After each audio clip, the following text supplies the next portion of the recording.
Olá, meu nome é Rodrigo Mendes, eu sou professor de Biologia e vou conversar com vocês agora sobre sala de aula invertida e instrução por pares. Na sala de aula invertida, a gente desloca o que seria uma tradição escolar. O professor expõe os conteúdos e depois de expor os conteúdos em sala de aula, ele dá algumas atividades, alguns exercícios para os alunos aplicarem esses conteúdos aprendidos. A inversão se dá justamente nesse aspecto. Em vez de assistir a aula na escola, o professor prepara algum material de estudo, seja uma videoaula, um texto, para que o aluno entre em contato com esse conhecimento na casa dele, como uma lição de casa. E os problemas, os exercícios de aplicação desse conteúdo, eles ocorrem na sala de aula, para que os alunos possam interagir com o professor, possam discutir com o professor e com os colegas. Então existe uma valorização da interação dos alunos na sala de aula em detrimento de uma simples e passiva escuta. Então eu vou falar para vocês que na aula passada eu apresentei uma proposta de lição, que você deveria assistir a um vídeo sobre espécies invasoras, você conheceria por que o TEU e o peixe-leão são problemas ambientais, aí você viu o vídeo, você respondeu as perguntas sobre o vídeo. Então a ideia é que a gente use agora esses conceitos que vocês aprenderam em casa nas atividades da aula de hoje, tá? Eu vou começar perguntando se teve alguma dúvida muito importante que você fala: Rodrigo, eu assisti ao vídeo, eu fiz o exercício e isso não está claro para mim. Fala, Isabela. Então, para uma espécie ser considerada exótica, tem que ter algum tipo de intervenção humana. Seja intencional ou não intencional, por querer ou sem querer, tá? A instrução por pares é uma metodologia muito utilizada de modo combinado com a sala de aula invertida. Nela, o professor prepara algum exercício, algum problema que os alunos tenham que resolver aplicando os conhecimentos que foram aprendidos numa videoaula, por exemplo, ou num texto que ele estudou em casa. Os alunos respondem isso de modo individual, aplicando esses conhecimentos. E na aprendizagem por pares, os alunos debatem quais foram as respostas que eles deram, numa perspectiva de convencer o colega de que a resposta dele está errada e que deve ser modificada. Então, nessa hora, o aluno exercita a argumentação, ele de fato mostra se aprendeu a biologia falando biologia. Nessa perspectiva, quanto mais o aluno consegue explicar para o colega e argumentar com o colega sobre os conceitos, melhor ele evidencia as aprendizagens em biologia. A ficha 2 que você fez na aula passada, eu vou pedir para vocês pegarem agora, que era uma ficha basicamente de leitura de gráfico. Você vai pegar agora o seu celular e vai lançar as respostas que você colocou na ficha 2 nesse formulário aqui.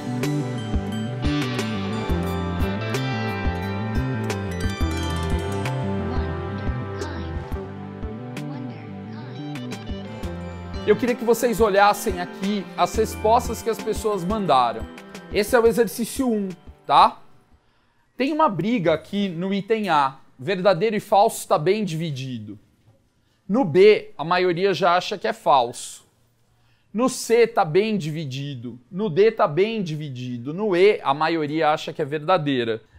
A F, está bem dividido. A G, a maioria acha que é verdadeira. Então eu vou pedir o seguinte para vocês.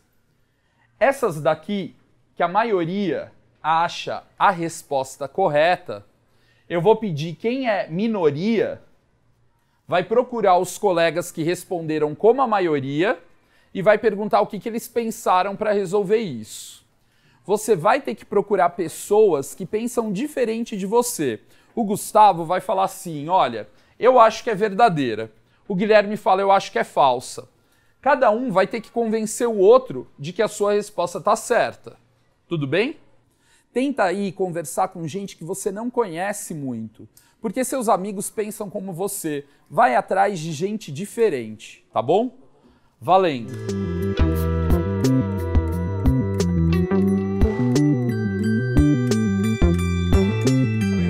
Tem uma concentração pequena de uma vez. Quando tem muito mamífero, tem pouco inseto. Porque os mamíferos comem os insetos. É verdadeiro? Tá, mas aí os dois. O 2 é 2. Então, probabilidade biológica, você No ecossistema. Porque a ilha tem árvore, tem o número de espécies de animais, insetos, rio. Ah, então. Quando tem muito mamífero, eles veem que a resistência do meio afeta os insetos, então tem menos insetos. De insetos. Como assim? Assim, imagina, finge que a bola representa, sei lá, 100 insetos. Por que tá fora? Ah, entendi. Quando não tem bola, não tem insetos.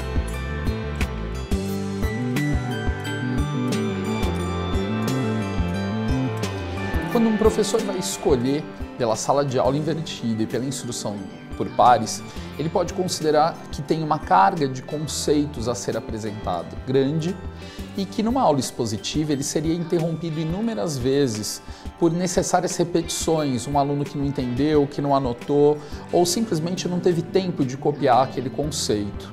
E como são muitos conceitos, ele gastaria uma aula muito extensa só de exposição. O que ele opta? Por ter um vídeo, um material de apoio em que o aluno pode assistir em casa, num espaço mais silencioso, mais concentrado, organizar suas anotações, então organizar esses conceitos de uma maneira mais tranquila. E na aula ele vai poder interagir com os colegas. É importante que a gente perceba que é uma opção do professor essa interação. Os alunos vão conversar sim, mas de maneira mais direcionada, com uma intenção pedagógica. Eles vão discutir as respostas corretas. É interessante a gente ter alguma forma de coletar esses dados para poder verificar se os alunos aprenderam o que a gente esperava. Caso eles tenham aprendido, eu me dou por satisfeito e falo que está encerrada a atividade.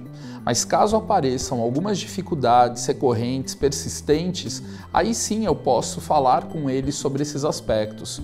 E isso mexe com a motivação dos alunos, porque eles vão me ouvir por necessidade e não porque eu estou os preparando para um exercício. Não, eles já fizeram um exercício, eles já achavam que tinham acertado e por algum motivo não conseguiram entender aquele tema.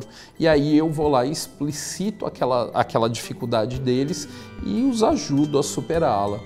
Então, o engajamento dos alunos acaba sendo muito maior, porque eles vão querer discutir com os pares sobre aquele assunto que eles estudaram de maneira mais autônoma e caso tenham que me ouvir numa exposição, é pelo erro deles e não por uma vontade do professor em antecipar possíveis dificuldades. Então você vai pegar de novo o celular, e eu prometo que é a última vez, e vai lançar as respostas que você daria depois da discussão.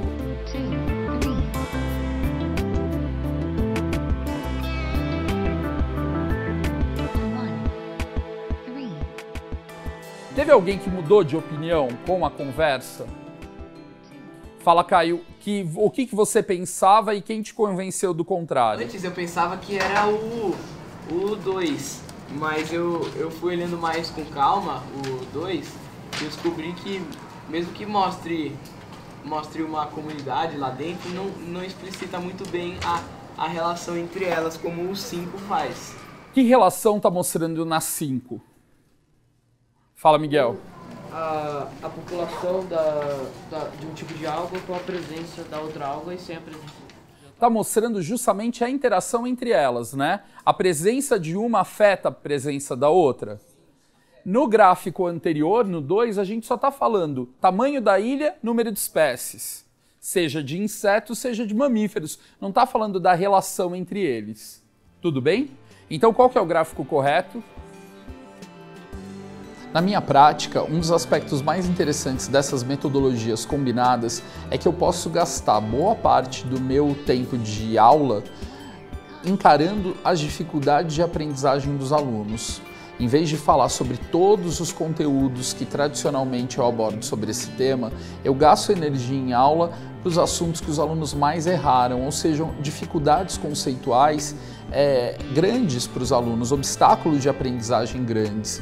E aproveita o engajamento maior deles para poder tentar superar essas dificuldades. Nesse vídeo a gente conversou sobre sala de aula invertida e aprendizagem por pares. São duas estratégias de metodologias ativas, dentre as diversas que a gente vai conversar nesse e nos próximos vídeos. Um abraço, até logo!